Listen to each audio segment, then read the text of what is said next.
And then this is a perennial. This is not just a Calvary question. This is a question everywhere, especially for the younger people. They go, what will we do in heaven? You know, it's I don't want to sit around on a harp, on a cloud, doing a harp for this. So look at Revelation 21 real quickly. I love this one.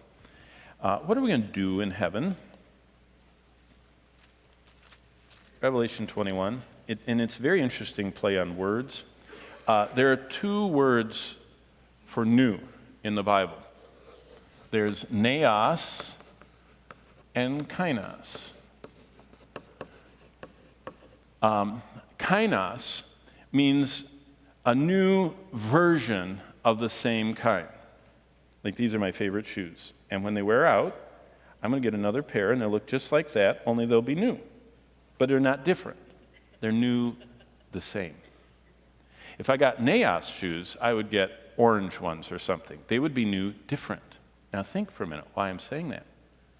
Heaven is always described by this word, which is new, or what theologians call renewed.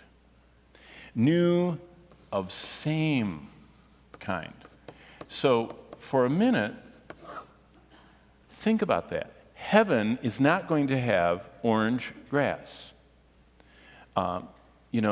pink water, unless it's during the tribulation. Of course, that's going to all be gone when the water turns red. But what I'm saying is, heaven is new in the sense of a renewed form of the old, not different. So now back up and think about, what was life like before the fall? Because heaven, in some senses, is described as a paradise. It's kind of like going back to the Garden of Eden. What was the Garden of Eden like? Were Adam and Eve sitting in classes all day long, taking notes, singing and doing all the boring stuff, that people associate with that? No.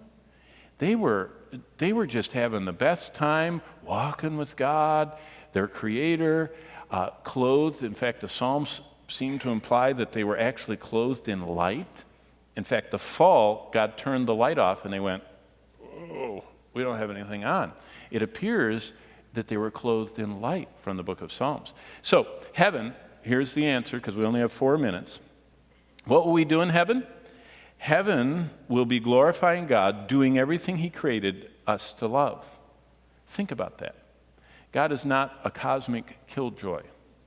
He's the one that invented eating. In fact, every time Jesus described heaven, you notice that near the description is the idea of a banquet, of sitting at this banquet.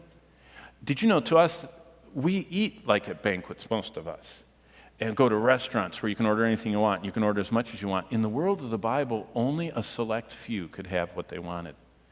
Everyone else scraped out and eked out an existence, and the banquet metaphor or motif to them was unbelievable. To think of sitting and not working and having someone bring you food and getting seconds. That was like, and so think of it. Heaven is glorifying God, doing everything He created us to love. Banquets of eating and drinking, being around growing trees bearing fruit. Heaven has trees that are growing measurably, month by month, it says in Revelation 21, bearing fruit. So this idea of time shall be no more, it's not like time is frozen and everything's just the same. There is passing of time. That word in the Bible, in Revelation, where it says time shall be no more, it doesn't mean time shall be no more. It means no more waiting, it's going to happen now. It doesn't mean time is frozen. There's still going to be the passage from us who are finite of time. It's just endless. It never runs out. Your meter never runs out. So things are going to be growing, things are going to be bearing fruit, there's going to be flowing water, they're indescribable color. It says in Daniel, we're shining like the stars. And did you know what? Whether therefore you eat or drink or whatever you do all to the glory of God. Did you know that forever? In fact, someone asked me, they said, I'm not going to be able to be there tonight. Tell me what you're going to say tonight. I don't care about the demon intrusions and I don't care about falling in hell. I want to know what I'm going to do in heaven. And I says, everything that you most love to do here without sin, without tiredness, without indigestion, without gaining weight, without getting tired. That's how the Lord portrays heaven. And it portrays it as we are going to endlessly be enjoying God. Why do you think he made so many colors? And why do you think that every time they look out in the universe, they see more indescribable beauties? They just found 2 clusters of galaxies that are more than they've ever seen before. And they're just talking about that. God made that. And we're only seeing it after sin. Can you imagine how wonderful and beautiful this universe is without it groaning? It says in Romans 8 that the whole universe is groaning. It's awful pretty for being sick. Can you imagine when the sin is removed and when we will be able to move around like the angels and Jesus did? Jesus could walk through walls. Jesus could be in Galilee and in Jerusalem and before the Father's throne, and no spacesuit, no airlocks. You know what I mean? Think about heaven as doing everything he created us to love. Him most of all, but worshiping him as his creatures through his creation. So I think that what we're going to do in heaven is going to be far more fabulous than anything that any of us could ever imagine. And if you want to read an interesting book on it, Randy Alcorn wrote one, but the only thing is he says a lot more than the Bible says, but that's all right. He stays within the lines and adds to it. But let's all stand so that we end on time because it's 1:15. And with this in our mind, number 1, beware of anything to do with the occult. I would be offended to watch anything about witchcraft and occultic things.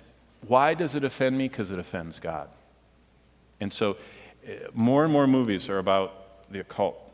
And you should be, if someone was cussing and swearing at someone you loved, you'd get up and walk away. You say, I'm not going to listen to that. If Satan is being portrayed, you should walk away from it. Have nothing to do with it. God says, have nothing to do with the occult. Number 2, the endless falling in hell. Think of the lack of security that people in hell will have, that they're endlessly without any sure foundation. They are adrift forever. And that's the idea, even though it doesn't say falling. But most of all, think about heaven. And think about new in the sense of the best of everything here, only even better. It's kind of like after people have cataract surgery, they go, wow, everything's so bright and vivid. That's what the universe is going to be like without sin.